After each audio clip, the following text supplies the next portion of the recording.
Hello friends, welcome to government staff channel. सरकारी कर्मचारियों और पेंशनर्स के फायदे की हर जानकारी और पॉलिसी को सबसे पहले अपने मोबाइल पर जानने के लिए सब्सक्राइब कीजिए गवर्नमेंट स्टाफ चैनल को और जुड़े रहिए लेटेस्ट और यूजफुल अपडेट से। नमस्कार दोस्तों, इस वीडियो में देखेंगे कि डीएनएस अलाउंस और डीएनएस रिलीफ को जहां केंद्र सरकार ने 18 महीनों के लिए फ्रीज कर दिया है, वहीं सब सरकारी कर्मचारियों के संगठनों द्वारा इसका विरोध होने लगा है और मामला सुप्रीम कोर्ट तक ऑलरेडी पहुंच चुका है। इसके साथ ही सबका सैनिक संघर्ष कमेटी ने भी इसके रिगार्डिंग माननीय राष्ट्रपति जी को, प्रधानमंत्री जी को और रक्षा मंत्री जी को एक लेटर लिखा है, एक मांग पत्र लिखा है, जिसमें उन्होंने कुछ सैनिकों के पक्ष में वाजिब मांगे की है।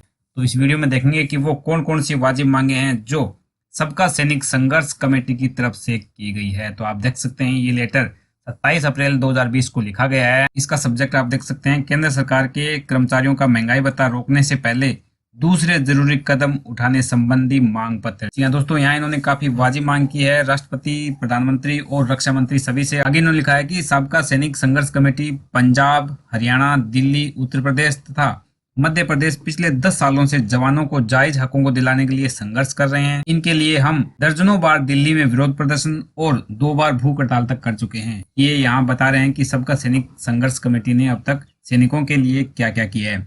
आगे इन्होंने लिखा है कि माननीय राष्ट्रपति जी, प्रधानमंत्री जी तथा रक्षा मंत्री जी, मौजूदा समय में चल रही कोरोना महामारी में हम सेना के पूर्व सैनिक जवान केंद्र सरकार के साथ हैं और हर तरह के सहयोग के लिए तैयार हैं।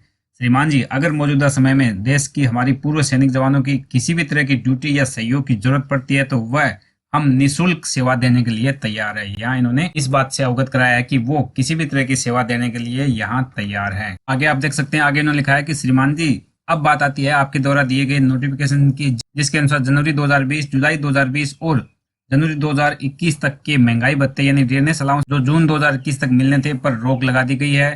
श्रीमान जी, हमारे सैनिक जवान 18 महीनों की महंगाई भत्ता देश के लिए दान में देने को तैयार है, लेकिन उससे पहले केंद्र सरकार ने दूसरे कदम जो उठाने जरूरी थे क्यों नहीं उठाए, इसके बारे में ये जानकारी यहाँ केंद्र सरकार से चाह रहे हैं। और वो कौन सी दूसरे कदम है, इसका यहाँ इन्होंने आगे जिक्र किया। इन्होंने कहा है कि श्रीमान जी, सेना के जवान 15 से 30 साल की कठिन नौकरी के बाद सिर्फ एक पेंशन मात्र कुछ हजार के हिसाब से ही लेते हैं, न कि नेताओं की तरह 5 साल बाद लाखों के हिसाब से पेंशन प्राप्त करते हैं। यानी नेता लोग जो 5 साल की सर्विस करने के बाद इनको लाखों के हिसाब से पेंशन मिलती है, वहीं जो सैनिक जवान है उनको 15 से 30 साल की सर्विस करने के बाद सिर्फ कुछ ही हजार रुपए पेंशन मिलती है। और आगे इन्होंने लिखा है कि जो नेता लोग है उनको तो जितनी बार इलेक्शन जीतते हैं उतनी बार अलग से पेंशन मिलती है।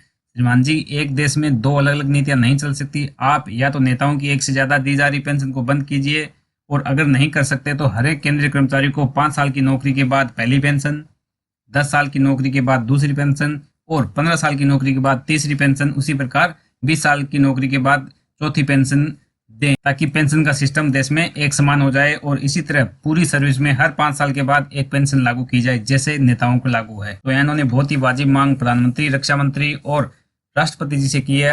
आगे इन्होंने लिखा है कि श्रीमान जी, अगर आपको देश की आर्थिक स्थिति की चिंता है तो नेताओं को मिल रही 5-5, 7-7 पेंशन को बंद कीजिए और नेताओं को मिल रही बेवजह की सहूलियतों में कटौती की जाए। लेकिन नेताओं के लिए तो आपने भारत के राजपत्र, आप देख सकते हैं ये जो राजपत्र संख्या दी गई है जो 7 अप्रैल 2020 को जारी किया गया है, उसके अनुसार सांसदों के भत्तों में भारी वृद्धि की गई है। यानी जो एमपीज है उनके भत्तों में भारी वृद्धि कर दी गई है। श्रीमान जी, देश के नाम पर सिर्फ आम कर्मचारी को ही बलि का बकरा क्यों बनाया जाता है? और देश के नेताओं का क्या देश नहीं है क्या?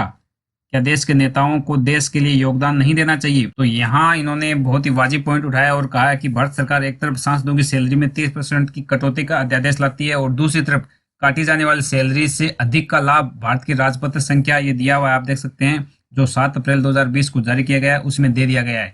एंड जो 30% की सैलरी कटौती की है उससे कहीं ज्यादा इन्होंने ये जो भारत का राजपत्र निकाल के एमपीज की सैलरी में वृद्धि कर दी है। तो इससे जो कटौती है वो उनके लिए कोई मायने नहीं रखती। आगे इन्होंने कहा कि श्रीमान जी, हमारा दूसरा पॉइंट ये है कि देश में जब भी गेहूं, चावल, सब्जियों आदि का भाव बढ़ता है तो वह गरीब अमीर के लिए एक बराबरी बढ़ता है। लेकिन भारत सरकार द्वारा यहाँ दोगली नीति अपनाई गई है। यहाँ पर 9,000 रुपए महीने की पेंशन लेने वाले को 4% महंगाई भत्ते का मात्र 360 रुपए बढ़ते हैं। वहीं पर 1 लाख रुपए महीना पेंशन लेने वाले ऑफिसर्स का 4% महंगाई भत्ता बढ़ने पर 4,000 रुपए महीना बढ़ता है।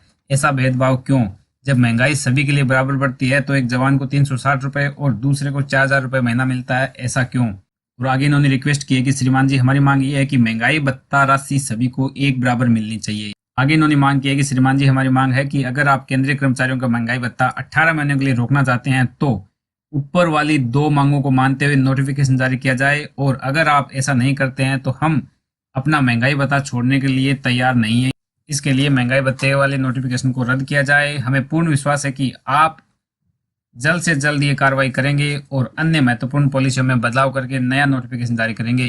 तो सैनिकों के पक्ष में बहुत बड़ी बात इस लेटर में यहाँ बताई गई है। तो इस वीडियो को जल्द से जल्द अपने दोस्तों के साथ शेयर करें। Thanks for watching. तो मिलते हैं एक नए वीडियो के साथ, तब तक के लिए बाय बाय, टेक केयर।